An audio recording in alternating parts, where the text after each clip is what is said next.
Sino bang... Shaira? Anong ginagawa mo dito? Ikaw ang dapat na tinatanong ko. Anong ginagawa mo rito? Pinapunta kasi ako ni Hubert. Nagpapatulong siya sa... Napakamatulungin mo naman pala. Pero nagtataka ako kung bakit hindi ka tinulungan ni Hubert na magbihis. Maglalandian na nga lang kayo ng patago, nag-iwan ka pa ng ebidensya. Saan pa nagpapatulong ang boyfriend ko? Kailangan ba wala kang suot na bra? Ano bang sinasabi mo? Gusto mo bang kurutin ko pa para patunayan ang sinasabi ko? Napakalandi mo. Tama palang kutob ko nung una palang kitang makita. Pero ginawa niyo pa akong tanga. Dinaan niyo pa ako sa libreng lugaw para maniwalang magkaibigan lang kayo. Shaira, mali ka nang iniisip. Magkaibigan lang talaga kami. Huwag ka na magsinungaling. Bistado ka na, itatanggi mo pa rin. Hindi gawain na matinong babae na pumunta sa bahay ng isang lalaking tinuturing niyang kaibigan nang walang suot na panloob. Ay, sige, tama ng kalokohan. Sige na, aaminin ko na. Higit pa sa pagkakaibigan ang meron kami ni Hubert. Ang dami na nga naming nagawa eh. Mas marami rin ang oras na magkasama kaming dalawa. Ako ang palaging nasa tabi niya at nagbibigay ng pangangailangan niya. Ngayon, ikaw naman ang tatanungin ko. Sino nga ba sa atin ang mas tamang tawagin na girlfriend ni Hubert? Taon 2017. Tarlac. Lumaki si Shaira sa poder ng tiyuhin niyang si Nelson na ilang taon nang naninilbihan bilang kagawad sa kanilang barangay. Nag-iisang kapatid yon ng kanyang ama, kaya nang pumanaw ay si Nelson na ang naging legal guardian niya mula nung 13 taong gulang pa lamang siya. Wala na kasing ibang mapag-iiwanan sa kanya at yun na lamang ang malapit niyang kamag-anak. Sa katunayan, may umampon sa tiyuhin niya nung yun ay bata pa lamang, kaya iba ang ginagamit na apelyido kumpara sa kanya, na dala ang pangalan ng kanyang ama. Dahil may kalumaan na ang bahay na iniwan ng kanyang mga magulang, giniba na lamang yun para maibenta ang lupa at ang tiyuhin niya na ang namahala roon. Wala naman siyang alam sa bentahan, kaya ipinaubaya na lamang niya yon sa mag-asawa. Sila na rin ang tumayong mga magulang niya at sumuporta sa kanyang pag-aaral. May asawa si Nelson at maayos naman ang pakikitungo noon kay Shaira. Parang anak na ang turing sa kanya ni Vera, kaya naging malapit sila sa isa't isa. Hindi na kasi nagkaanak ang mag-asawa dahil nagpabasektomy si Nelson, ngunit hindi alam ng dalaga ang dahilan kung bakit yun nangyari. Sa katagalan, napagtanto ng dalaga na hindi naman pala talaga gusto ng kanyang tiyahin na doon na siya nakatira at pakitang tao lamang ang naging pakikitungo noon sa kanya. Sa pagtungtong ng dalaga sa kolehiyo, 1 taon na lamang sana ay makakapagtapos na siya nang magkaroon siya ng nobyo na si Hubert. Nagkakilala ang dalawa sa computer shop na madalas niyang puntahan tuwing gumagawa ng school projects at kung ano-ano pa dahil wala naman silang computer o laptop sa bahay. Tagabantay doon ang lalaki. Natipuhan siya noon kaya kinuha ang number niya pati na rin ang kanyang pangalan sa social media. Doon sila nagsimulang mag-usap. Naging magkaibigan ang dalawa hanggang sa manligaw na ang binata. Dahil bawal pang magkaroon ng boyfriend si Shaira hanggat hindi pa siya nakakapagtapos ng pag-aaral, ay inilihim niya kina Nelson at Vera ang tungkol sa tunay nilang relasyon ni Hubert. Hindi naman siya nahirapan doon dahil kahit 1 beses ay hindi pa nakaharap ng mga yon ang kanyang nobyo. Hanggang kailan ba natin itatago ang relasyon natin? Hanggang sa pwede na ako mag-boyfriend. Ano? Ibig sabihin, maghihintay pa ako kung kailan ka makakatapos ng pag-aaral? Shaira naman, ang tagal pa nun. Pero hindi pa talaga pwede. Kapag sinuway ko sina Tito Nelson, sigurado patitigilin nila ako sa pag-aaral. Ayoko namang mangyari yon, Hubert. May pangarap ako, alam mo yon. At hindi ko yun magagawa kung wala nang susuporta sa pag-aaral ko.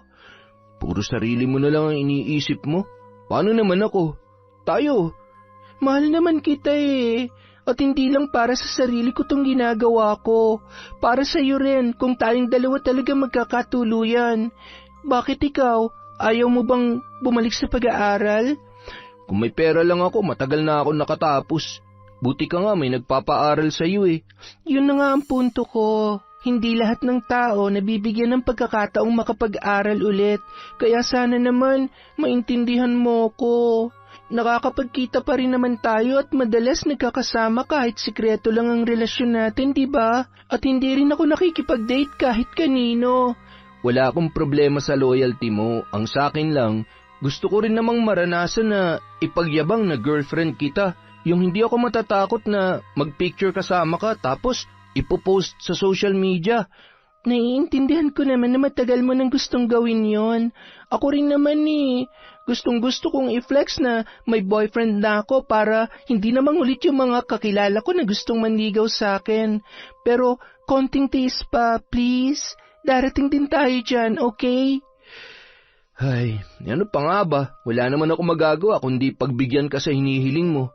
Pero sana, pagbigyan mo rin ako sa hihilingin ko sa'yo. Hindi akalain ni Shaira na hihilingin sa kanya ng nobyong si Hubert na may mangyari sa kanila nung araw na yun. Dahil sa pagmamahal ng dalaga ay hindi niya tinanggihan ang kahilingan ng lalaki.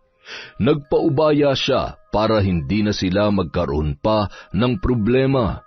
Akala ni Shaira ay mas lalong titibay ang relasyon nila ni Hubert mula nang ibigay niya ang sarili sa lalaki. Ngunit nayanig ang paniniwala niyang yun ng araw na pumunta siya sa computer shop para magpa-print. Pagbukas pa lang niya ng pinto ay bumungad na sa kanya ang kanyang nobyo na nakaakbay sa isang babae.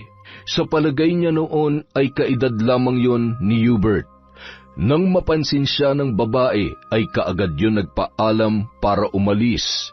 Tinitigan niya yon nang dumaan sa kanyang harapan pero nakayuko ang babae at mukhang iniiwasan na humarap sa kanya. Sino yun? Ha? Si ano lang yun? Si Chloe. Suki rin dito sa comp shop. Mukhang close na close kayo ah. Bakit tinaakbayan mo siya? Wala yun. Ikaw naman nagseselos ka kaagad. Magkaibigan kami ni Chloe. Anak siya nung kumare ng nanay ko, kaya close din talaga kami. Hindi ako naniniwala na magkaibigan lang kayo. Ito naman oh, tropa lang talaga kami noon. Promise. Magsabi ka ng totoo, Hubert. Nagsasabi naman ako ng totoo. O sige, ganito na lang.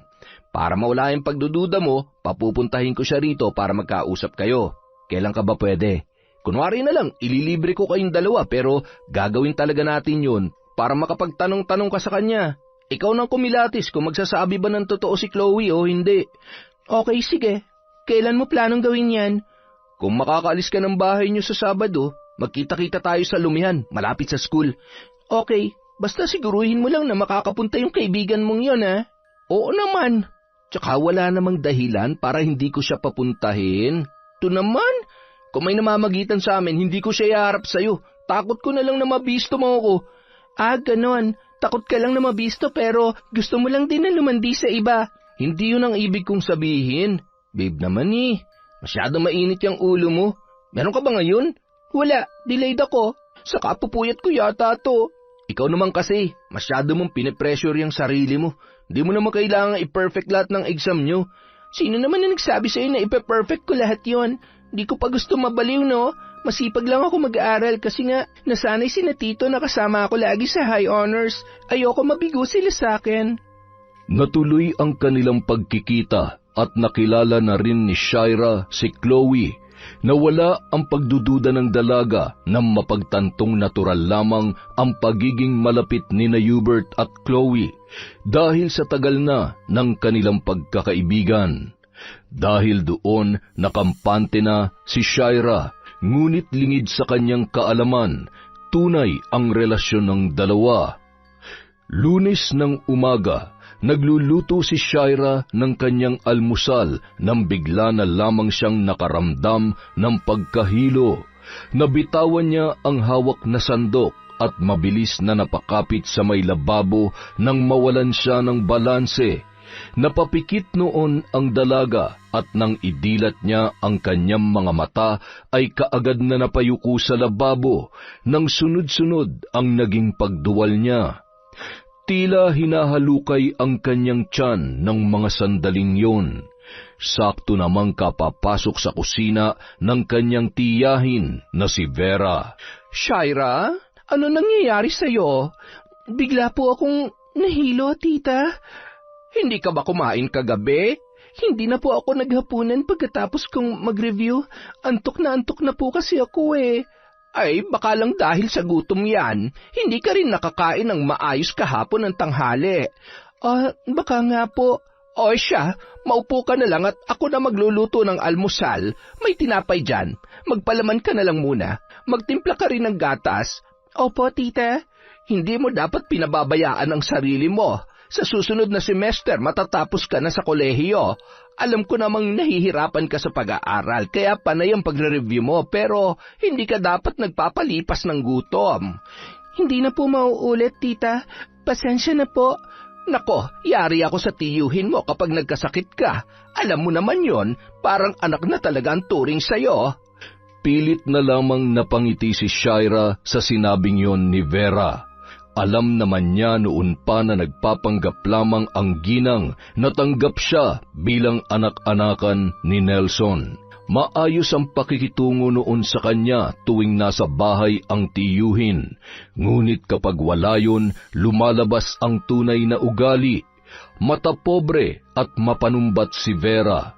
Kulang na lamang ay kwentahin ang bawat butil ng kaning isinusubo niya, kaya lalong tumitindi ang kagustuhan niyang makatapos agad ng pag-aaral.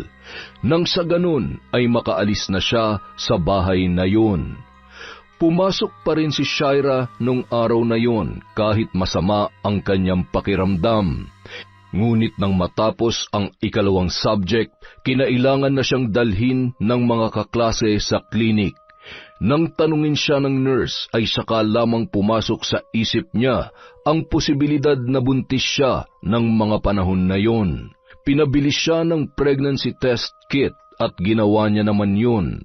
Nang makauwi sa bahay ay nagdalawang isip pa si Shaira kung itutuloy ba ang ipinapagawa ng nurse. Aminado siya na natatakot siya sa maaaring resulta noon dahil siguradong patitigilin na siya ni Nelson sa pag-aaral. At ang mas malala pa, baka palayasin siya roon dahil sa kapabayaan niya at panloloko sa mga tao na kumupkup sa kanya. Hanggang sa magdesisyon siyang gawin na yon para makapag-isip na kaagad ng solusyon. Ngunit ilang sandali pa, walang tigil ang pagpatak ng kanyang mga luha nang makalabas siya ng banyo. Hawak niya noon ang resulta at nagpositibo yon kahit nakailang subok na siya. Kaya naman nang maghapunan sila ay natulala na lamang siya habang iniisip kung ano ang kanyang gagawin sa batang nasa kanyang sinapupunan. Shaira, ayos ka lang ba?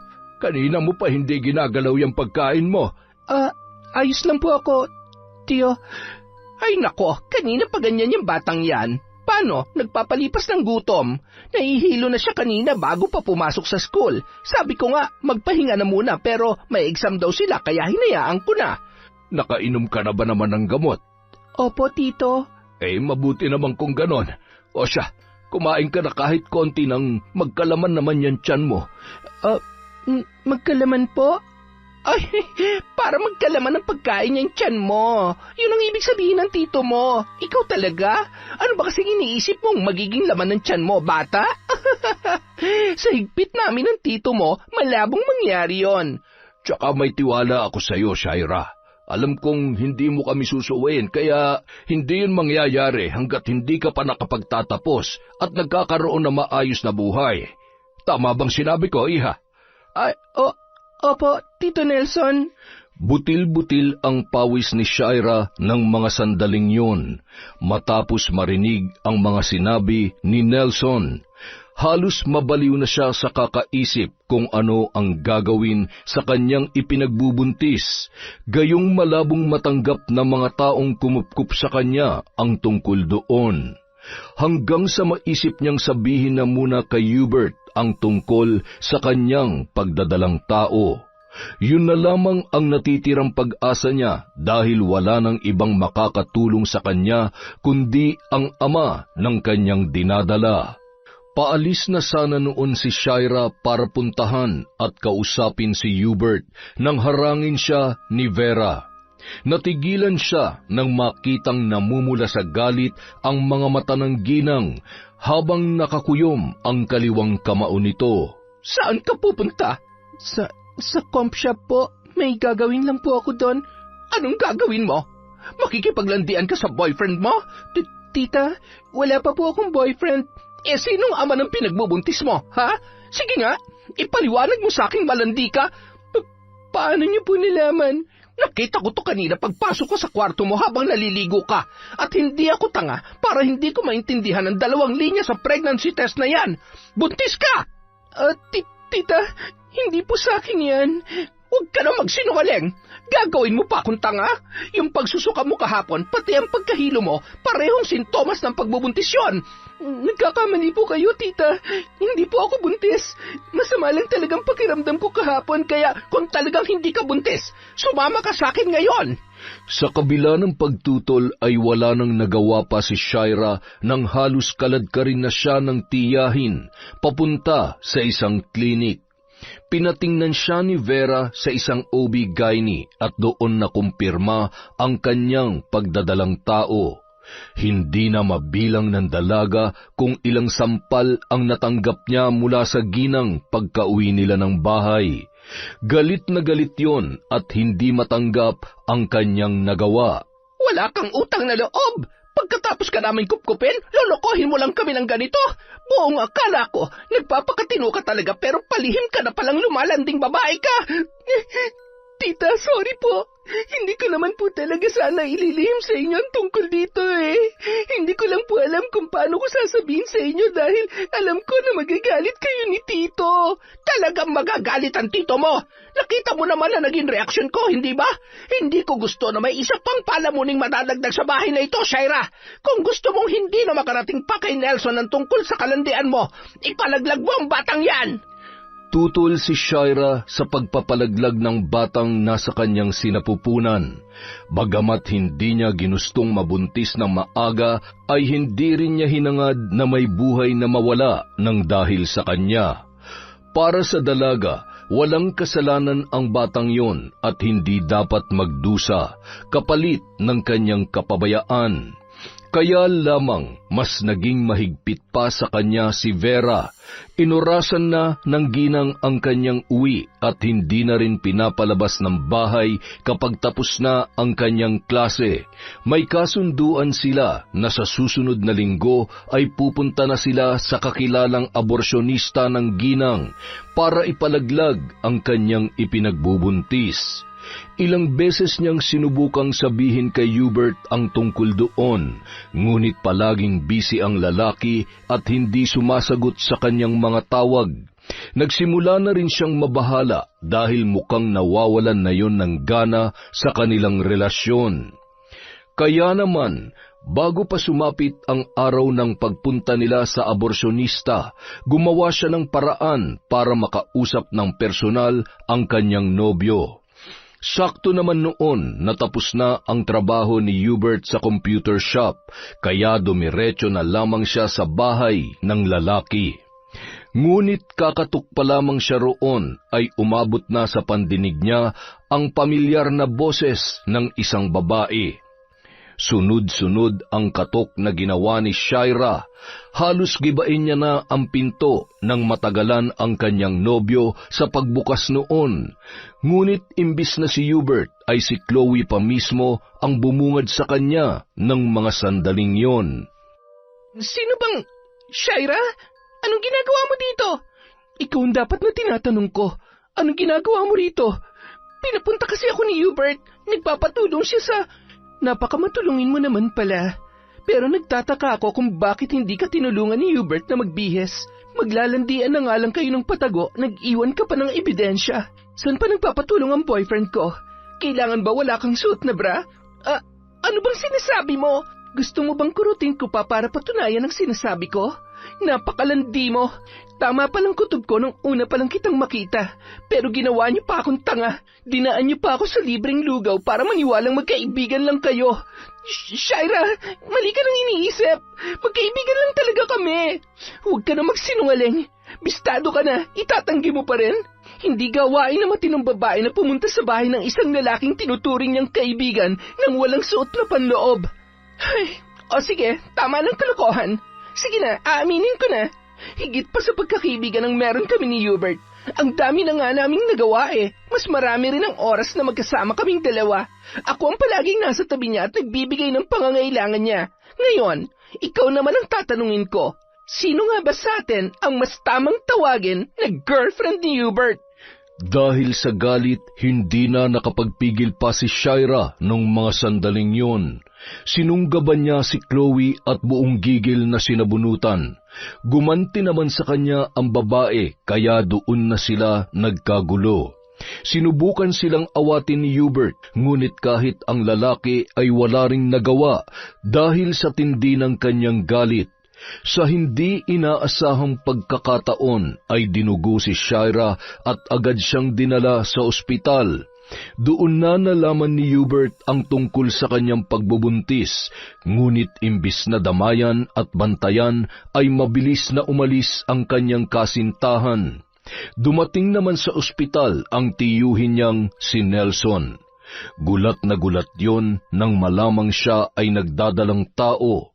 Wala na siyang nagawa kundi aminin ang totoo na palihim siyang nagkaroon ng nobyo. Nung una, nagalit ang kanyang tiyuhin. Halos hindi siya kausapin kahit na nakauwi na sila ng bahay. Mabuti na lamang at ligtas ang batang dinadala niya kahit dinugo siya nung araw na yon. Tinanggap niya ang masasakit na salitang binitawan ng kanyang tiyuhin, na ginatungan pa ni Vera na nagpanggap na wala pang alam tungkol doon.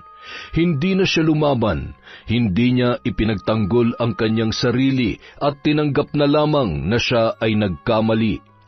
Ngunit sa kabila ng nangyari, tila nagkaroon siya ng lakas nang magdesisyon ang kanyang tiyuhin na buhayin ang kanyang anak. Itutuloy mo ang batang yan.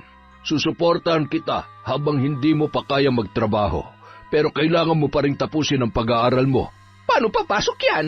Siguradong pag-uusapan siya sa school kapag nalamang nagdadalang tao na siya. Tito, baka po pwedeng dito na lang muna ako sa bahay. Ako na lang po ang gagawa ng lahat ng gawain dito. Ayoko na pong pumasok. Kapag lumaki na po ang tiyan ko, malalaman na rin ng mga kaklase ko na buntis ako. Takot ka naman pala mabuntis. Di sana naisip mo yan bago ka nagpagalaw sa boyfriend mo. Teka, nasa na nga palang lalaking yon? Papuntahin mo siya rito. Gusto ko siya makausap. Tito, yun na nga po ang problema ko eh. Hindi na po niya sinasagot yung mga tawag ko. Ang totoo po niyan, siyang dahilan kaya ako na ospital. Pinuntahan ko siya sa bahay niya para sabihin magkakaanak na kami pero naabutan ko doon yung kaibigan niya. Doon ko lang po nalaman na hindi lang pala sila magkaibigan dahil matagal nang may namamagitan sa kanilang dalawa. Iyan na nga bang sinasabi ko eh. Paano na ngayon yan? Sinong tatayong ama ng bata ngayon tinakasan ka na ng boyfriend mo? Ang tanga-tanga mo kasi. Sinabihan ka ng unahin ang pag-aaral. Konting-konti na lang, Shaira. Patapos na tong semester nyo ngayon, oh. Isa na lang sana, matatapos ka na, pero nagpabuntis ka pa. Mabuti pa nga sana kung nalaman ko na lang na may boyfriend ka na. Pero yung ganito, ay nako, sakit ka sa ulo. Sorry po, Tito. Wala na magagawa yung sorry mo. Kahit ilang libong beses mo pang gawin yan, hindi na mababago ang katotohanan magiging ina ka na. Panindigan mo na lamang yan dahil yun ang nararapat mong gawin. Kung ayaw mo mag-aral, wala akong magagawa. Alagaan mo na lang ang sarili mo at siguraduhin may papanganak mo na maayos yung batang yan. Opo, Tito. Sisiguruhin ko pong malusog ang bata at kapag nakapanganak na po ako, maghahanap na po ako ng trabaho para hindi kami maging pabigat sa inyo. Ay, saka mo na isipin yan. Ang mahalaga, hindi ka nakunan kanina kahit napaaway ka sa babae ng boyfriend mo. Sana naman ay natauhan ka na. Baka naman bukas konting suyo lang ng lalaking yun ay bumigay ka na naman. Hindi na po, Tito. Tinakbuhan niya na ako dahil ayaw niya ng responsibilidad. Hindi niya kaya magpakaama sa anak ko kaya hindi na ako magtitiwala at babalik pa sa kanya. Dapat lang. Gamitin mo yung kokote mo dahil sayang lang ang pinampapaaral ko sa'yo. Sinagot ni Nelson lahat ng gastusin sa pagbubuntis ng kanyang pamangkin.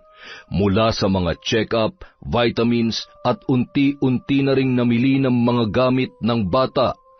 Parang bulang naglaho ang galit ng kanyang tiyuhin nang malamang lalaki ang kanyang ipinagbubuntis.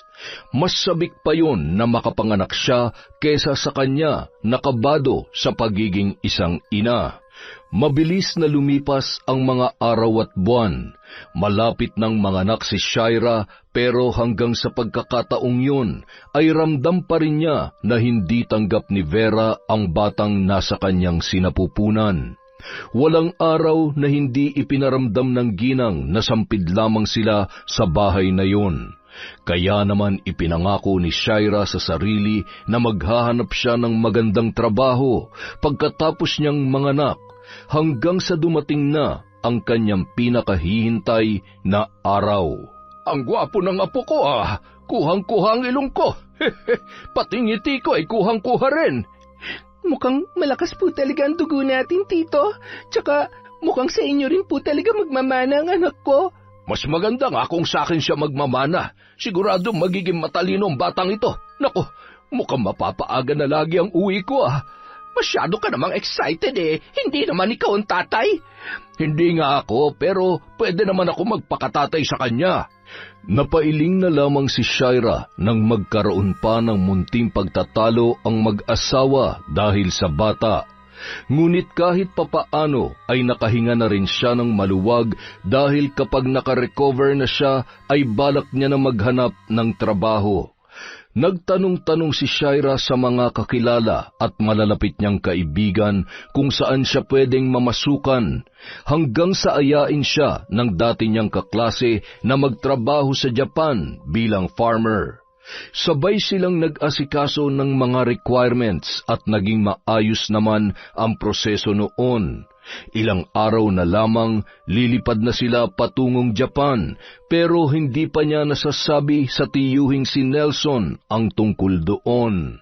Tito Nelson, pwede ko po ba kayong makausap? Tungkol saan? Tungkol po sa inaplayan kong trabaho. Oh, bakit? Natanggap ka na ba? Opo, Tito. Ang totoo nga po, next week na ang alis namin. Ay, teka. Saan ka ba nag-apply? Sa Japan po, Tito. Ano? Sa Japan? Paano na si JJ? Kukuha na lang po ako na mag-aalaga sa kanya tapos magpapadala na lang po ako buwan-buwan para sa gastusin ng bata. Biglaan naman yata yan. Hindi mo man lang ako sinabihan na sa Japan ka pala nag-apply. Wala namang problema kung ikukuha mo ng taga-alaga ang bata. Tsaka matitingnan-tingnan naman siya ng tita Vera mo. Pero ikaw, ayos lang ba sa'yo na mapalayo ka sa anak mo? Kailangan ko pong kayanin para mapaganda na magiging kinabukasan niya, Tito. Ay, ikaw ang bahala. Mag-iingat ka na lang doon at lagi mo kaming tatawagan para alam namin kung ano nangyayari sa'yo. Opo, Tito. Natuloy sa Japan si Shaira kasama ang kaibigan niyang si Kylie.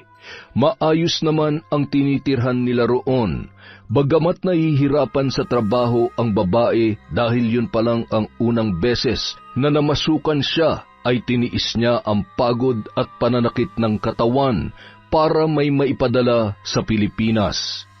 Madalas tumatawag si Shaira sa tiyuhin niyang si Nelson para mangumusta at kausapin ang kanyang anak kahit na hindi pa yon nakakaunawa. Gusto niya lamang maging pamilyar ang bata sa kanyang boses kahit nasa malayo siya, hanggang sa hindi na malaya ni Shaira na ilang taon na pala ang nakalipas. Nang mga panahong yun, 4 na taon na si JJ at nag-aaral na rin sa daycare nang magdesisyon siyang umuwi ng Pilipinas. Nakaipon na siya at balak niya magsimula na lang muna ng maliit na negosyo para magkaroon ng sapat na panahon na makasama ang kanyang anak. Kumusta naman po kayo dito, Tito? Ayos naman kami. Tingnan mo yung anak mo. Busy na kaagad sa mga pasalubong mong laruan. Mas interesado pa nga yung bata sa mga pasalubong mo kaysa sa'yo eh. Naninibago lang po siguro siya. Oo nga naman. Sa tagal ba naman nilang hindi nagkasama, syempre, mag-a-adjust yung bata. Kaya nga po nagdesisyon na ako na dito na lang muna ako. Hindi na po muna ako babalik sa Japan. Ha? Akala ko ba'y nag-iipon ka? May konting ipon na po ako. Magnenegosyo na lang po ako habang nandito para mas matagal kong makasama si JJ. Ano naman ang inenegosyo mo kung sakali? Nako, kung magtitindahan ka rito, halos wala ka rin kikitain. Kaliwat kanan ang mga tindahan dito. Oo nga, mas maganda pa kung babalik ka na lang sa Japan. Si tita talaga, parang ayaw niyo ako dito. Huwag mo nang pansinin yung tita mo. Ay nako, hindi naman yun ang intensyon niya. Mas maganda kasi ang pasahod sa Japan at mas mapaghahandaan mo ang pag-aaral ni JJ kung doon ka nagtatrabaho. Babalik pa rin naman po ako pero sa ngayon gusto ko muna makasama ng matagal si JJ. Baka kasi pag tumagal pa, hindi na ako makilala ng anak ko eh. Sanay na si Shaira na iba ang pakikitungo sa kanya ni Vera at ipinaparamdam sa kanya na hindi siya gusto ng ginang. Ngunit ang kanyang ipinagtataka ay kung bakit pakiramdam niya hindi na rin gusto ni Nelson na naroon siya sa bahay ng mag-asawa. Inobserbahan niya ang dalawa sa ilang araw na pananatili niya roon at doon niya unti-unting naunawaan kung bakit ganon ang naging pakikitungo sa kanya ng kanyang tiyo Nelson. Tuwing inaasikaso niya si JJ para pakainin o paliguan, palaging nakikialam sina Nelson at Vera. Nung una, naunawaan niya yun, dahil yun pa lamang ang unang beses na papaliguan niya ang anak matapos ang ilang taong pagkakawalay nila. Pero ng mga sumunod na araw, palagi na siyang inuunahan na mag-asawa na parabang ayaw na siyang palapitin sa bata. Hanggang isang araw, may napansin si Shaira sa gamit ng kanyang anak. Inisa-isa niya ang mga notebook at papel ng bata, ngunit pare-pareho ang apelyidong nakikita niya at hindi yon ang ipinarehistro niya noon. Dahil naguguluhan sa nangyari, nagdesisyon siya na kausapin na lamang ang tiyuhing si Nelson. Tito, may itatanong po sana ako sa inyo. Ano yon? Pinalitan niyo po ba yung apelido ni JJ? Nung tinuturuan ko kasi siyang magsulat ng pangalan naisip kong ipasulat sa kanya yung apelido ko. Alam mo naman, hindi ko naranasang magkaanak, hindi ba?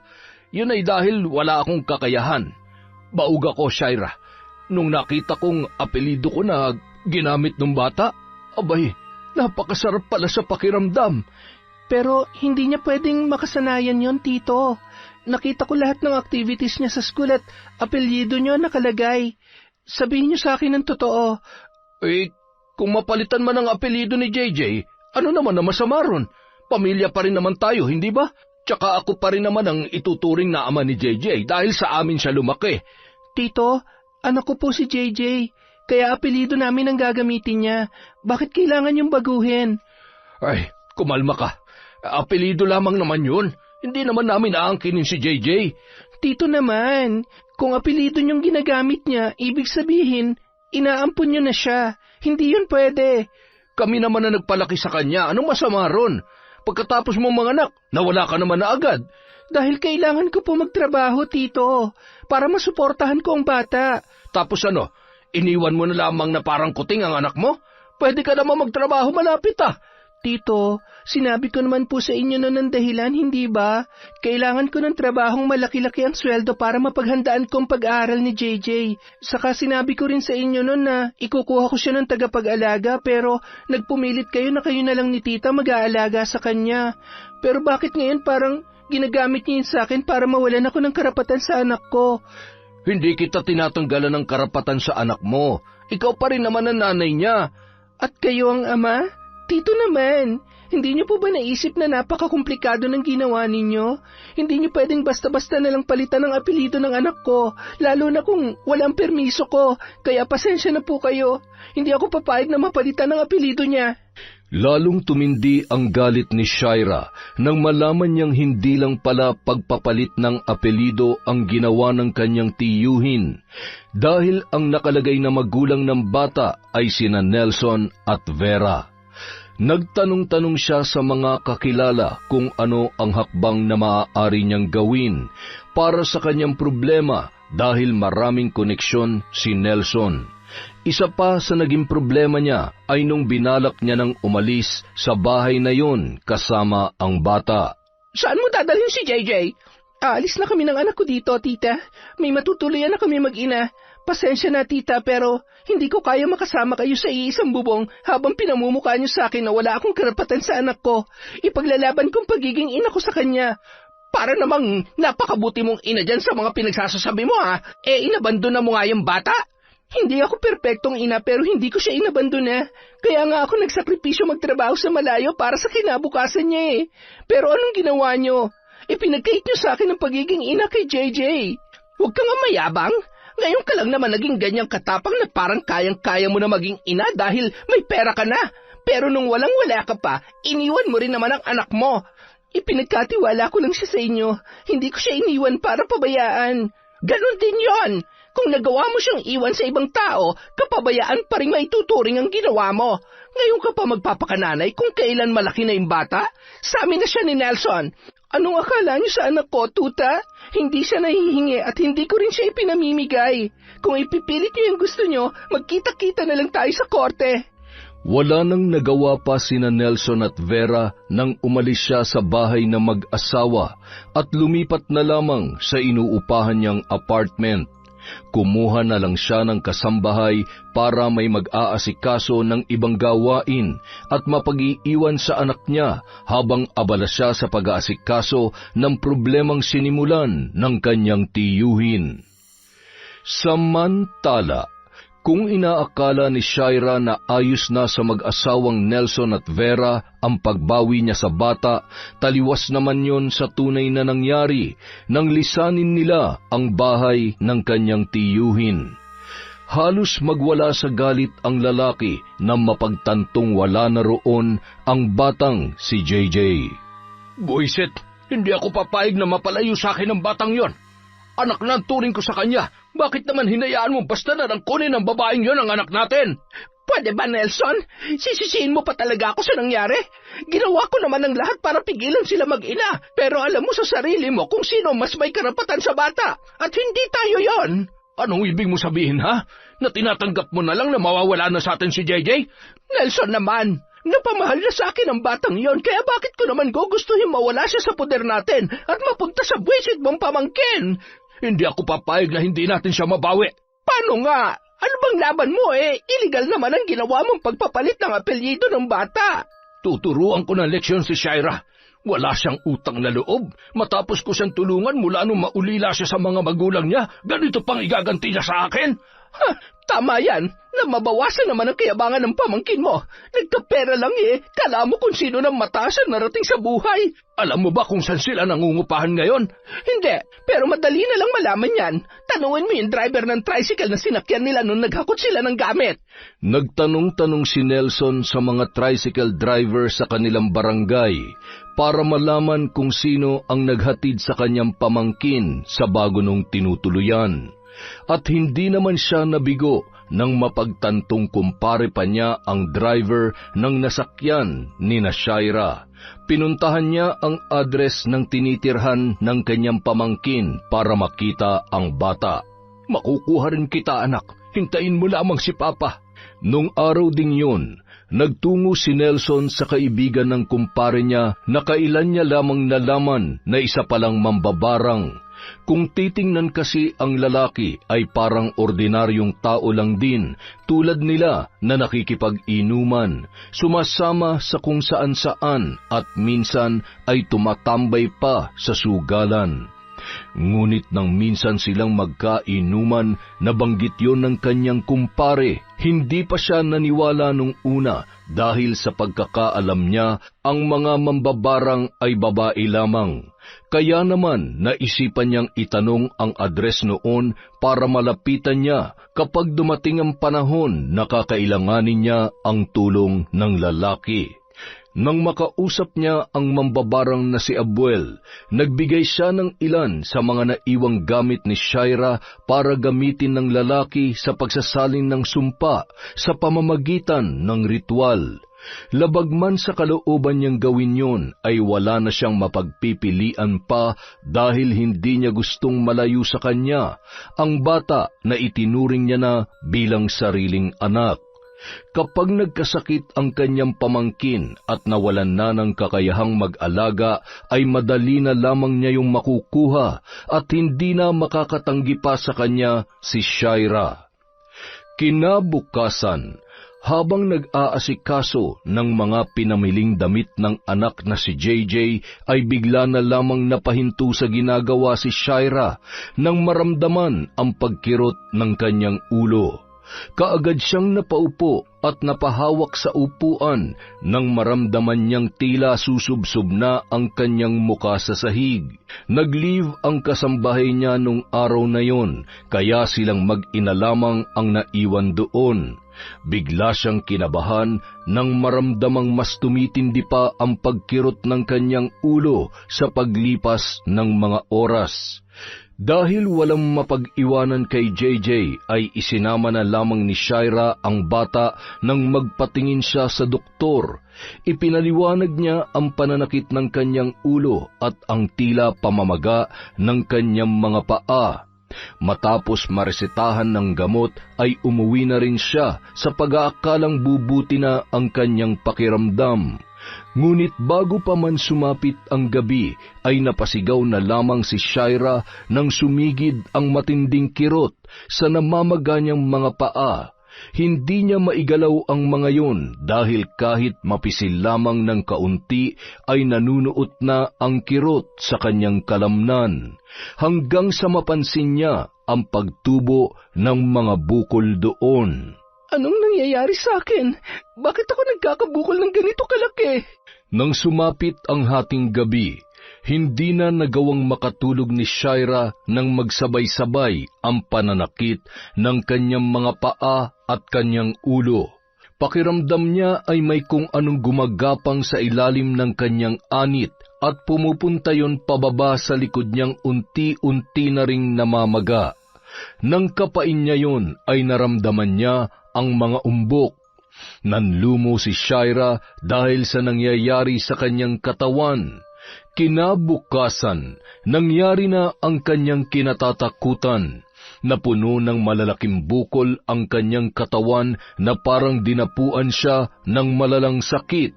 At ang hindi pa maunawaan ng dalaga ay kung bakit tila may maliit na bagay na gumagapang sa ilalim ng kanyang balat.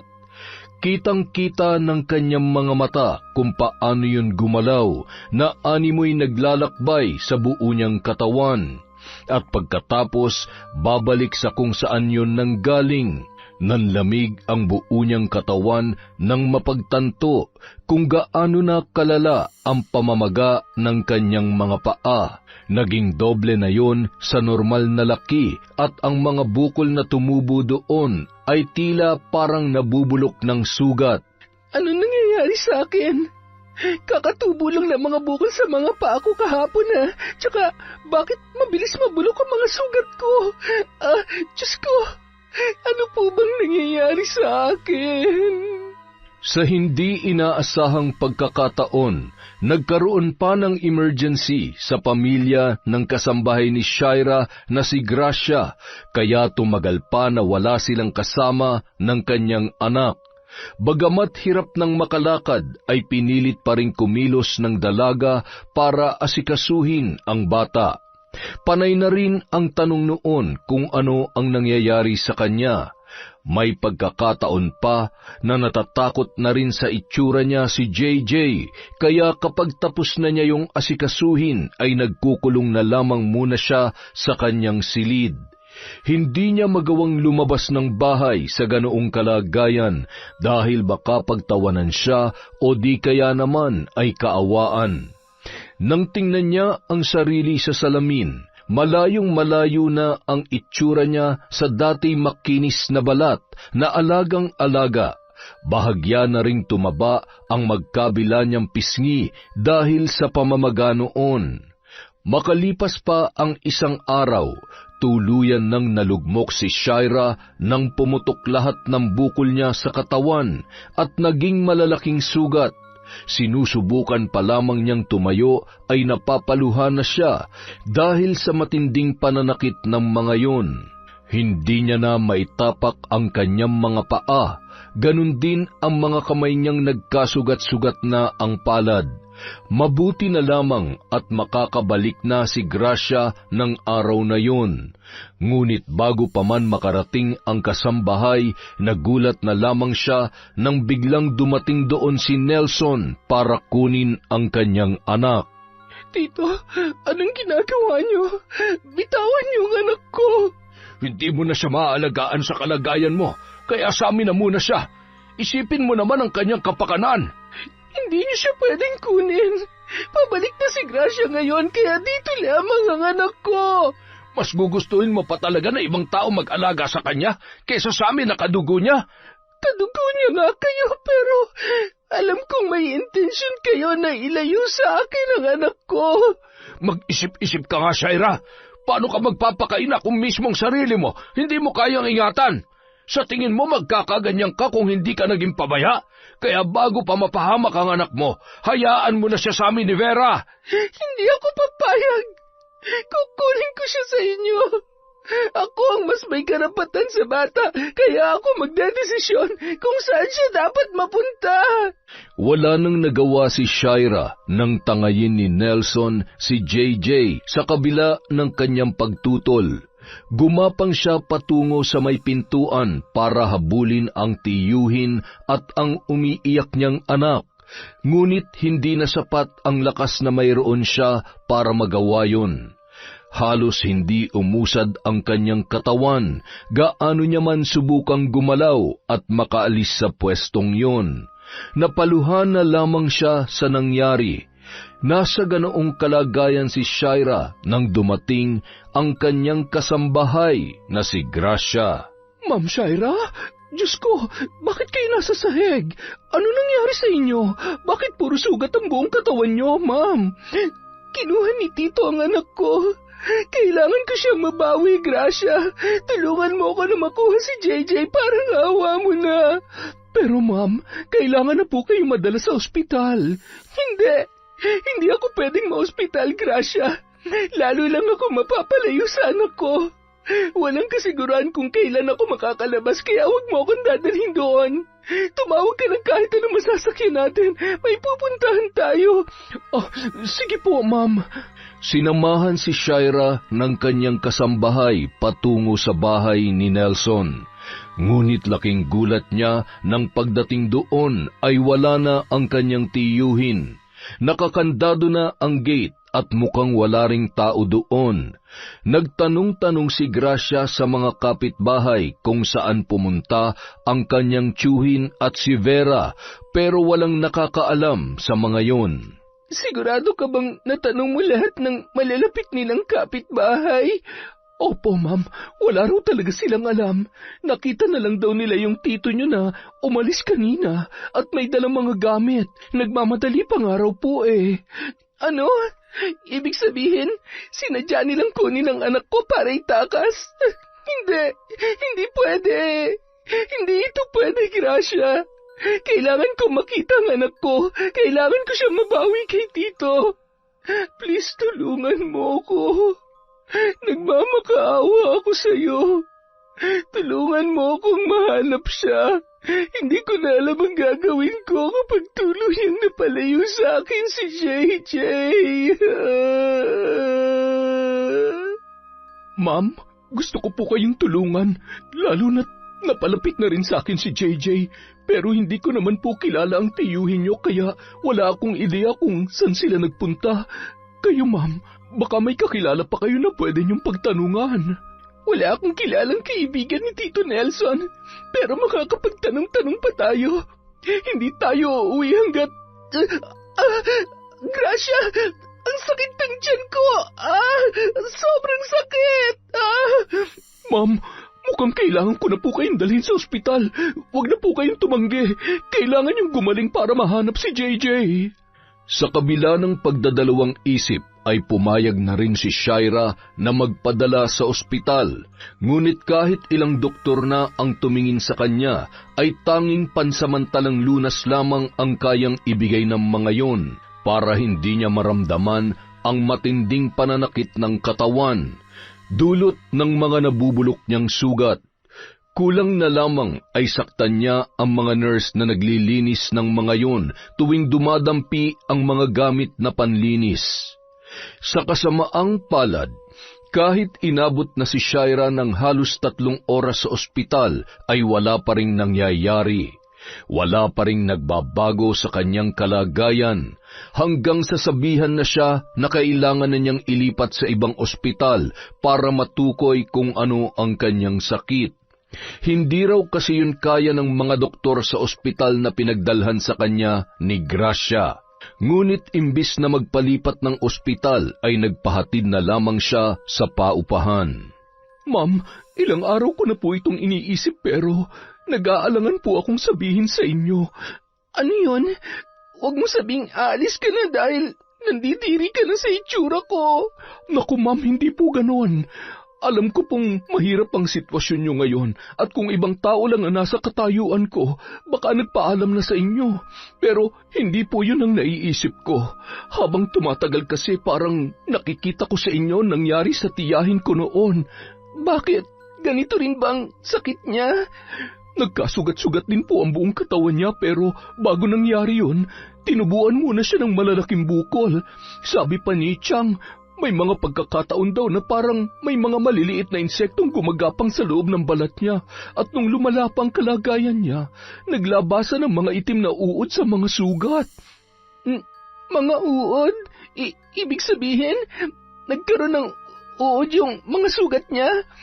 Ganun na nga po, ma'am. At sa katunayan, may ilan na po akong nakita sa mga sugat niya sa paa kanina. Napansin ko po yun nung mahulog ang mga uod sa kama pero inalis ko agad dahil iniisip ko na baka magpanik kayo kapag nakita niyo mga yun. Ano ba kasi nangyayari sa akin? Bakit kahit mga doktor hindi ako kayang pagalingin?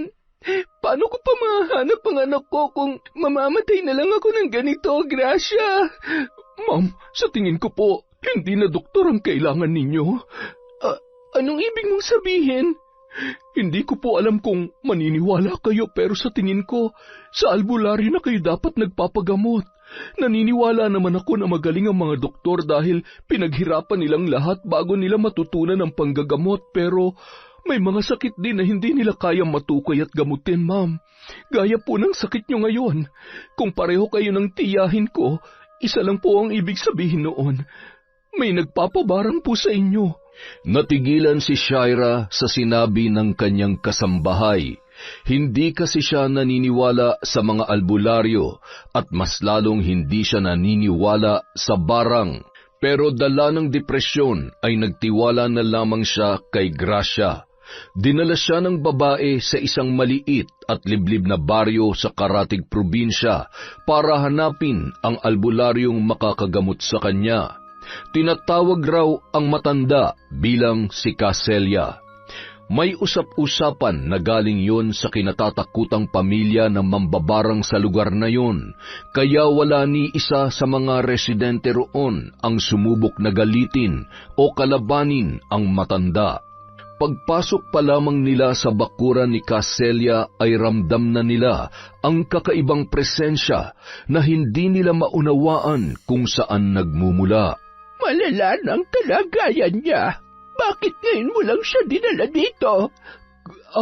Caselia? Manggagamot daw po kayo? Caselia, tulungan niyo po ako na gumaling ang sakit ko. Parang hindi ko na po kakayaning tumagal pa ng ilang araw sa sobrang sakit ng buong katawan ko. Wala pang lumapit sa akin na hindi ko napagaling, iha. Isa pa, may mga pumunta na rin dito noon na pareho sa kalagayan mo, kaya matutulungan kita. Talaga po? Ma'am, magagamot ka na rin sa wakas. Sa ngayon, tanging ang magpapagamot lamang ang maaaring pumasok sa kubo ko. Sa labas ka na lamang maghintay, iha. Gaya ng sinabi ni Caselia, si Shaira lamang ang pinapasok sa kubo kung saan niya ginagamot ang mga humihingi ng tulong sa kanya. Sinindihan niya ang mga itim na kandila at hinayaang mapuno ng usok ang buong silid. Hindi yun ordinaryong kandila dahil gawa yun sa iba't ibang sangkap na may orasyon. Nanlaki ang mga mata ni Shaira nang makitang nagtatalunan ang mga uod palabas sa kanyang mga sugat na parabang naiirita sa usok na bumabalot sa buong silid. Huwag kang matakot. Normal lang na lumabas ang mga uod na yan mula sa mga sugat mo dahil may gamot ang usok na nagmumula sa mga kandilang sinindihan ko. Gagaling na po ba ako pagkatapos nito? Hindi agad-agad, iha. Kailangan ko pang malaman kung paano yan nangyari sa'yo at kung sino ang nagpapabarang sa'yo. Kung ganon, totoo nga po na may nagpapabarang sa akin? Oo, pero huwag ka mag-alala dahil nararamdaman kong wala namang balak ang taong yon na bawian ka ng buhay. Gusto ko lamang niyang pahirapan dahil sa isang tao na nais niyang makapiling. Nagulat si Shaira sa sinabi ng albularyo. Hindi niya alam kung bakit yon nasabi ng matanda, ngunit nang makita niya kung paanong tila nakipag-usap sa usok na nagmumula sa sinunog na papel gamit ang itim na kandila, ay saka lamang siya naniwala na may kakaiba nga sa matandang yun. Ngunit ang kanyang mas ikinagulat ay nang matapos ang ritual na isinasagawa ni Caselia. Batid kong hindi ka mahihirapang paniwalaan ang sasabihin ko, iha. Ang taong nagpabarang sa'yo, hindi siya ibang tao na nakaaway o nakasamaan mo lamang ng loob. Malapit sa'yo at matagal mo na rin siyang nakasama. Tumira kayo sa iisang bubong at itinuring mo siya na parang tunay na ama. Si Tito Nelson, siya lang po siya nga, iha. May gusto siyang bawiin sa'yo, kaya ipinabarang kanya. Gusto kanyang pahirapan hanggang sa malugmok ka at magkaroon siya ng pagkakataong makuha ang taong mahalaga sa'yo. Ang anak ko! Ginawa niya to sa akin para makuha niyang anak ko, Caselia. Ganoon na nga. Sa ngayon, ang magagawa ko lamang ay gamutin ka at alisin ang sakit na dumapo sa iyo dahil sa mambabarang na kinausap ng tiyuhin mo. Pero wala akong may tutulong kung paano mo mahanap ang anak mo na inilayo sa iyo. Ayos lang po, Caselia. Malaking tulong na po sa akin na mapagaling niyo ko. Kailangan po manambalik ang lakas ko para mahanap ko si JJ. Magagawa mo rin yon, iha. Ngunit bago ang lahat, kailangan muna nating tapusin ang nasimulan ko kanina. Gusto mo bang ibalik ko sa mambabarang na kinausap niya ang sakit na pinadapo niya sa'yo? Umiling lamang si Shaira. Hindi niya gustong pahirapan ang mambabarang na kinausap ng kanyang tiyuhin dahil hindi naman yon gagawin ng taong yon kung hindi ipinagawa ni Nelson. Ang taong nais niyang makaranas ng parehong paghihirap ay walang iba kundi ang kanyang tiyo. Kung ganon, gusto mong ibalik ko ang barang sa tiyuhin mo? Opo, Caselia. Gusto ko po siyang turuan ng leksyon sa ginawa niya sa akin. Ako po may karapatan sa anak ko kaya hindi niya po pwedeng kunin sa akin si JJ. Hindi ko naman po sana ipagdadamot sa kanila yung bata kung hindi lang nila ako niloko. Naiintindihan kita, iha. Hindi ako nandito para husgahan ang dahilan kung bakit ka umabot sa ganyang desisyon. Kaya sige, gagawin ko ang gusto mong mangyari. Ano po bang magiging kapalit noon kung sakali? ang buhay mo. Po? Nagbibiro lamang ako. Wala akong hihilingin kapalit sa panggagamot ko, pero maaari kang magbigay ng donasyon para sa mga batang tinutulungan ko rito sa barangay. Binibilhan ko sila ng mga gamit sa eskwelahan at minsan naman ay namimigay ako ng pagkain. Pero kung wala kang maibibigay, wala rin namang problema sa akin. Sa kabila ng sinabi ng matanda, ay hindi pumayag si Shaira na hindi siya makakatulong sa mabuting hangarin ni Caselia. Nagbigay siya ng malaki-laking halaga bilang donasyon matapos siyang mapagaling ng albularyo mula sa malala niyang sakit. Paglabas niya ng kubo ay parang walang nangyari kay Shaira. Naroon pa rin ang marka ng malalaking sugat, ngunit tuyo na ang mga yon at wala na rin ang pananakit ng kanyang katawan. Sinabi sa kanya ni Caselia na mawawala rin ang mga marka ng sugat sa loob lamang ng ilang araw, basta't gagamitin niya ang langis na may halamang gamot para sa kanyang balat.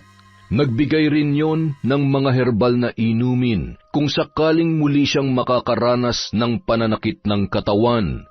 Ngunit nilinaw ng albularyo na malabo nang bumalik ang sumpa ng mambabarang sa kanya. Tinanggap niya rin ang pangontrang ginawa ni Aling Celia para sa kulam, barang at usog ng ordinaryong tao at mga kakatwang nilalang. Nang tuluyan ng bumuti ang kanyang pakiramdam ay hindi na nag-aksaya pa ng panahon si Shaira. Nagtanong-tanong siya sa mga kapitbahay kung may kilala ang mga yon na kumpare ng kanyang tiyuhin, hanggang sa may nakapagturo sa kanya sa isa rin sa mga kagawad ng barangay na madalas na nakakasama ni Nelson. Nakausap niya ang lalaki, ngunit hindi niya inaasahan nang sabihin noon kung saan nagtungo ang kanyang tiyuhin, dala-dala ang kanyang anak. Sa Visayas pumunta ang mag-asawa para tuluyan ng mailayo sa kanya ang bata. Mabuti na lamang at may anak yon na nagtatrabaho sa bayan kung saan nagtatago sina Nelson, kaya kahit papaano ay nabuhayan ng loob ang babae. Kaagad na nag-asikaso si Shaira para puntahan sina Nelson at Vera. Kapag natuntun na niya ang mag-asawa ay sa kanya lamang muling makakasama ang kanyang anak. Kaya naman nilakasan na lamang niya ang loob at nilapitan na lahat ng maaari niyang hingan ng tulong para lamang malampasan ang pagsubok na yon sa kanyang buhay. Sa puntong yon ay wala na siyang pakialam kahit na gaano pa kalayo ang kanyang pupuntahan, basta makapiling lamang muli ang kanyang pinakamamahal na anak. Ikaw si Shaira, di ba? Oo, ako nga. Buti nakilala mo ako. Pinakita na kasi ni tatay yung picture mo, saka halos oras-oras siyang nagbibilin sa akin. Wag na wag daw kitang pababayaan dito. Nico nga pala, at your service. Paano ba yan? Alam mo ng pangalan ko eh. Pwede namang kamayan mo na lang ako. Saka na yung kiss pag tayo na. Ha? Siraulo ka rin no? Siyempre biro lang yun, pinapatawa lang kita. Nakwento na kasi ni tatay yung ginawa ng Tito Nelson mo. Alam mo naman yun, kahit magtropa sila nun, pag mali, di niya kinukonsinti. Kaya lang, hinihintay niya talaga na lumapit ka sa kanya kasi hindi ka raw niya makita. Hindi niya alam kung saan ka na nakatira. Nangupahan na lang kasi kami ng anak ko nung umalis kami kina Tito Nelson. Oo nga raw. Ang hirap ng sitwasyon mo. Pero huwag ka mag-alala, hindi ka aalis ng Visayas na hindi mo kasamang anak mo. Tutulungan kita sa abot ng makakaya ko. Pwede mo rin akong jowain bago ka umuwi. Medyo batak na rin kasi ako pagdating sa LDR eh. Parang hindi na joke yun ah. Salamat ah. Napatawa mo ulit ako doon. At tinawanan nga lang. Ay, kailan pa kaya ako siseryosohin ng babae? Alam mo ang drama mo. Tara na nga. Itur mo ako rito. Tulungan mo na lang akong makahanap ng pansamantalang matutuluyan para masimulan ko ng paghahanap sa anak ko. Huwag mo nang problemahin ang tutuluyan mo. Medyo malaki naman yung inuupahan kong apartment. 2 kwarto ron kasi inilalaan ko yun kapag naisipan akong bisitahin ni tatay. Pwede mo munang gamitin yun. Mukhang di ka rin naman magtatagal dito eh. Kesa naman mag-check-in ka pa. Gagastos ka lang. Pero nakakahiya naman sa'yo. Okay lang ba na may iba kang kasama sa unit mo? Baka mailang ka sa akin. Ako? Maiilang? Baka kiligin pa ako. Ha? Di mo ba alam na ang ganda-ganda mo? Bolero? Oo nga, hindi ako nagbibiro. Maganda ka. Pero hindi naman kita popormahan kung may boyfriend ka na. Wala pa akong boyfriend. Ang totoo niyan, hindi na talaga ako nagpaligaw ulit matapos akong takbuhan ng ama ng anak ko. Ah, single mom ka pala. Oo, kaya ako lang ang mag-isang nagtatrabaho para sa amin ni JJ. Kaya nga kahit ayoko siyang iwanan, nagsakripisyo na lang talaga ako para sumahod ng malaki-laki at mas madaling makaipon. Pero hindi ko naman akalain na pagbalik ko dito sa Pinas, mapagkakaitan na pala ako ng karapatan bilang ina sa sarili kong anak. Maling-mali ang ginawa ng tiyuhin mo, kaya kapag nahanap mo na siya rito, sasamahan kita sa pagkuha mo sa anak mo. At kung magmamatigas pa siya, magsasama na tayo ng pulis. Laking pasasalamat ni Shaira dahil bukod sa mabait ay maasikaso rin si Nico. Hindi siya nun itinuring na ibang tao kaya madaling napalagay ang loob niya sa binata. Hindi na niya isinama si Gracia para may maiwan sa paupahan habang hinahanap pa niya ang tiyuhin. Samantala, nung mga sandaling yon ay unti-unti nang umiepekto kay Nelson ang sumpa ng barang na ibinalik ni Caselia sa lalaki. Doble ng naranasan ni Shaira na paghihirap ang mararanasan noon dahil sa kahilingan ng dalaga kaya mas mabilis natatalab ang sumpa. Tanghaling tapat noon at nakikipaglaro si Nelson sa anak-anakang si JJ nang bigla na lamang siyang makaramdam ng matinding pananakit ng ulo. Anong nangyayari sa'yo? Ayos ka lang ba? Biglang sumakit ang ulo ko. Sa init yata to. Uminom ka ng maraming tubig. Alam mo naman tag-init ngayon eh. Pasok muna ako sa kwarto.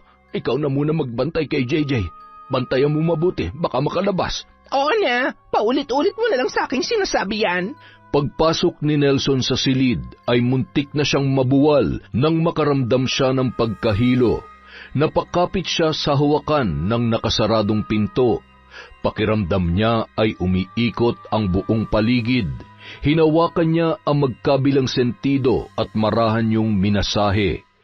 Ngunit makalipas lamang ang ilang sandali ay kaagad niyang naibaba ang mga kamay nang kumirot naman ang kanyang tiyan. Pakiramdam niya ay nilalamukos ang kanyang laman loob sa tindi ng sakit noon. Doon na siya napasigaw at tinawag si Vera para sabihin ang nangyayari sa kanya. Kanina pa ba sumasakit yan? Ngayon lang. Ayos naman ako kanina eh, kaya hindi ko maintindihan kung bakit bigla na lang sumama ng ganito ang pakiramdam ko. Ang mabuti pa, magpatingin ka na sa doktor bago pa man lumalayan. Eh, mabuti pa nga.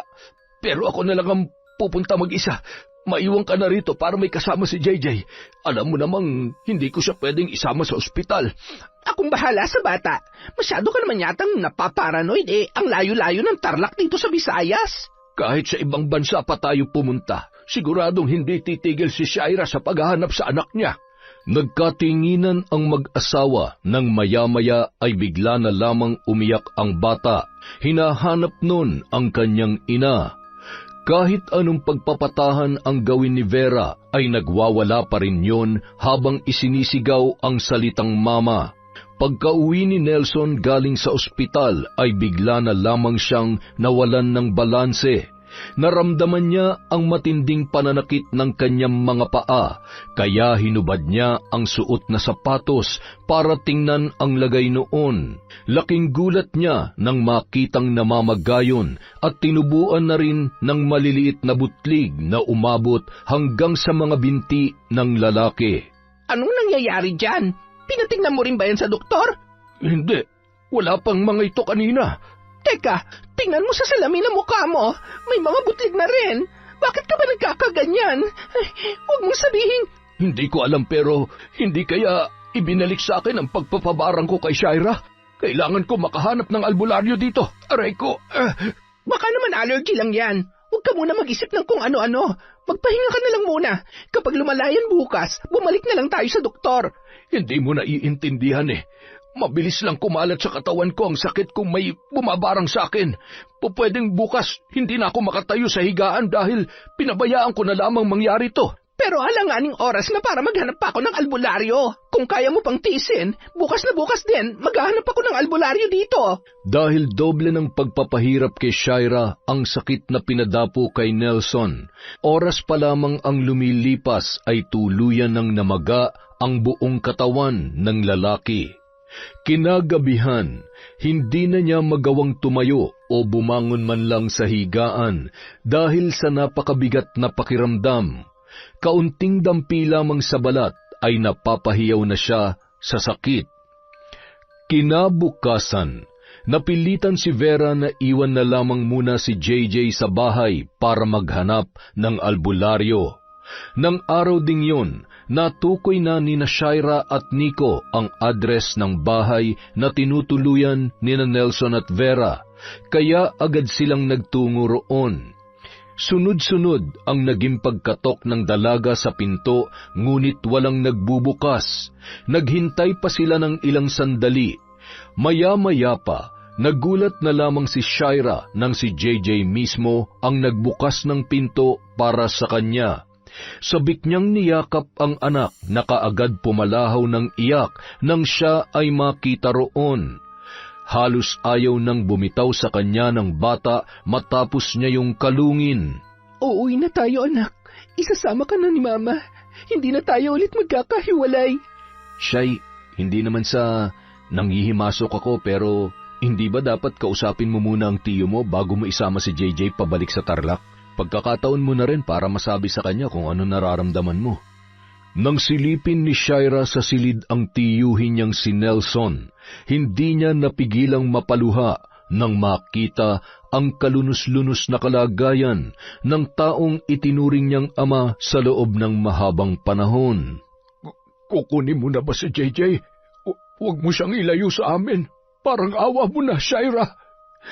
Mahal na mahal kayo ng anak ko, kaya ayoko rin mapalayo siya sa inyo, pero masyado po kayo naging makasarili. Pinagkaitan niyo ako ng karapatang maging ina, kaya umabot tayo sa ganito, Tito. Kinuha niyo lang nga ang anak ko, hindi pa kayo nakontento. Ipinabarang niyo pa ako. Ano po bang nagawa ko sa inyo para parusahan niyo ako ng ganun? Gusto ko lang naman makasama si JJ. Patawarin mo ko, Shaira. Patawarin mo kami ng Tita Vera mo. Masyado lamang napamahal sa amin si JJ, lalo na sa akin dahil kamukha siya ng namatay kong anak. Pagkasilang pa lamang ni JJ, napakagaan na ng loob ko sa kanya at halos ayaw ko na siyang bitawan. Sa ganoong paraan ko lang uli naramdaman ang pagiging ama ko. Kaya patawarin mo sana ako sa nagawa ko sa iyo. Magpagaling po kayo, Tito, at bumalik kayo sa Tarlac. Pagdating niyo ron, saka po tayo mag-usap ulit. Huwag kayong mag-alala, hindi kami lalayo ni JJ. Doon pa rin kami uuwi sa dating address namin kung saan nyo kami natunton.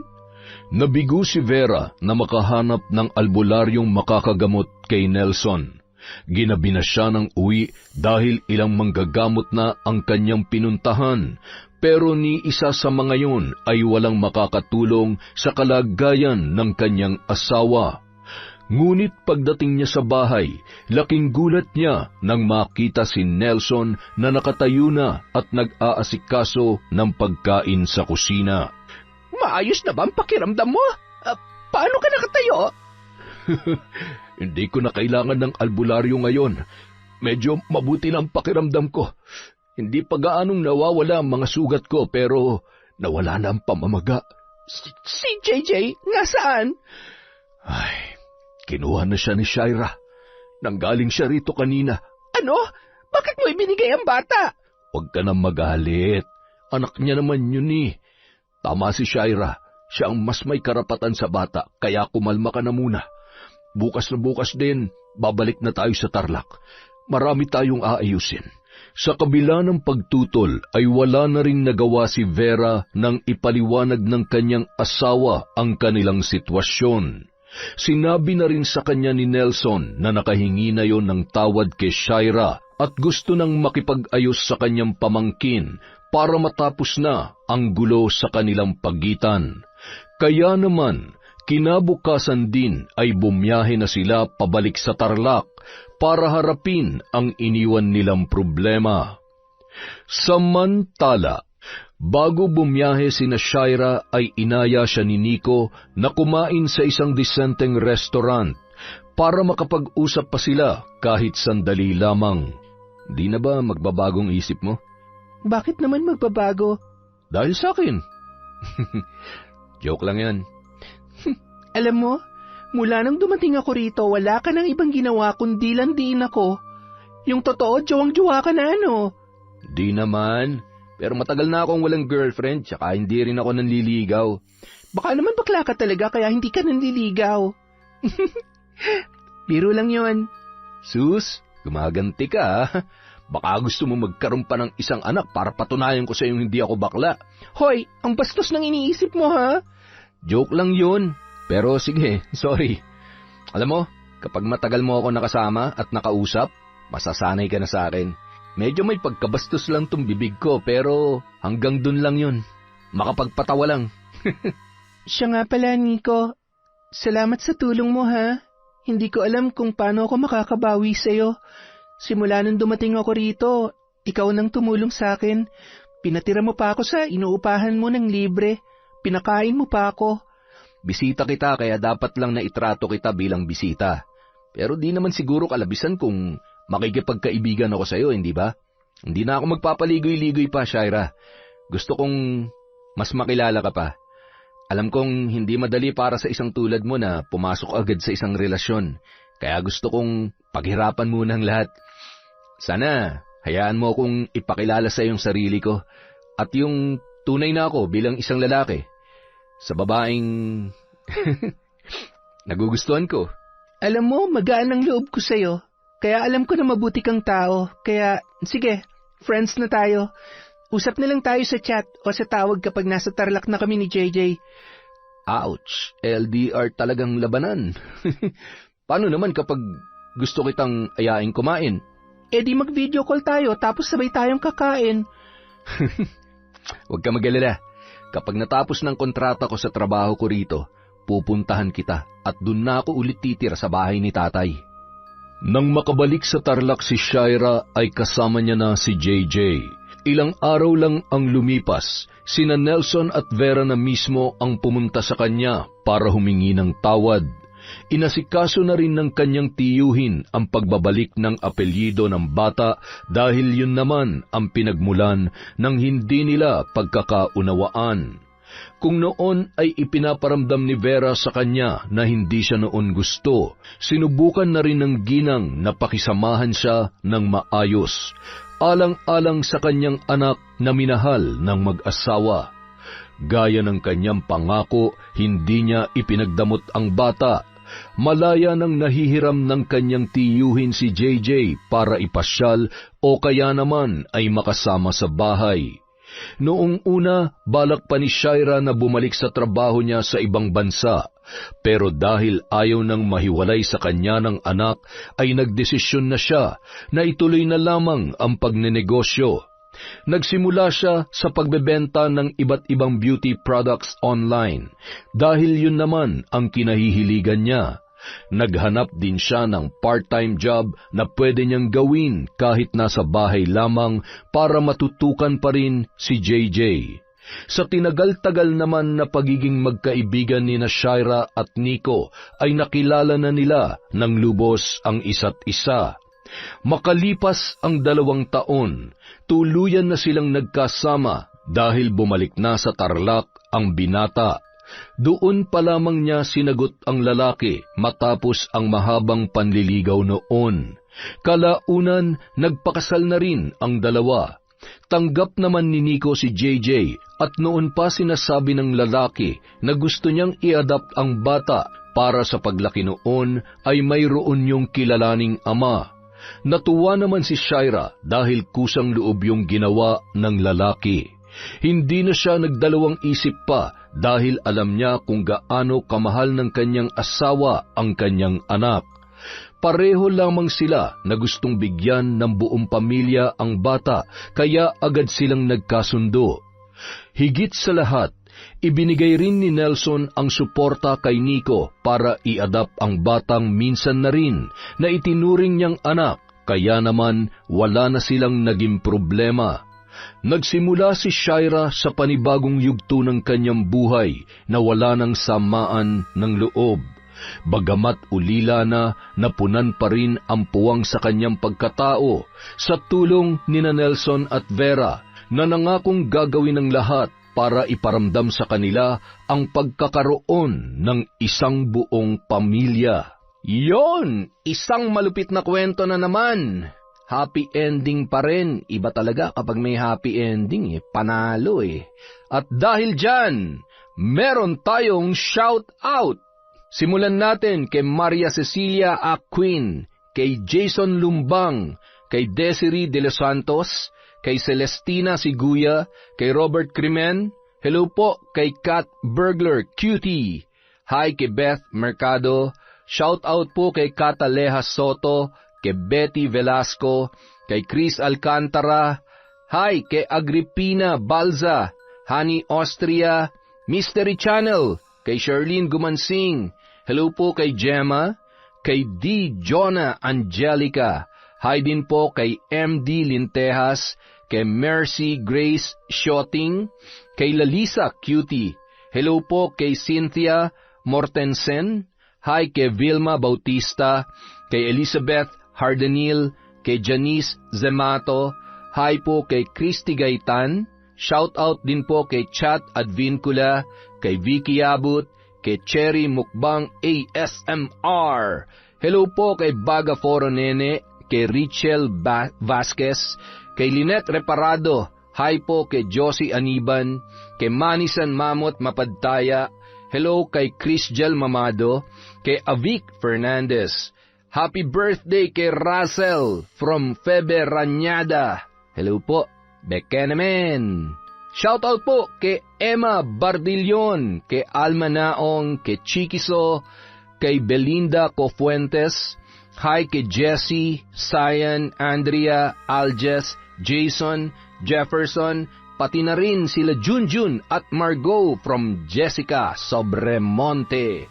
Shoutout po kay Susan Manalo, kay Maria Lagnada, kay Marjorie De Quilla, kay Mary Grace Grefalja, kay Gemma De Ocampo, kay Edgardo Fontanilla, hello po kay Pearly Del Rosario, kay Analie Valliega, kay Mira, kay Bicolanang Magayon.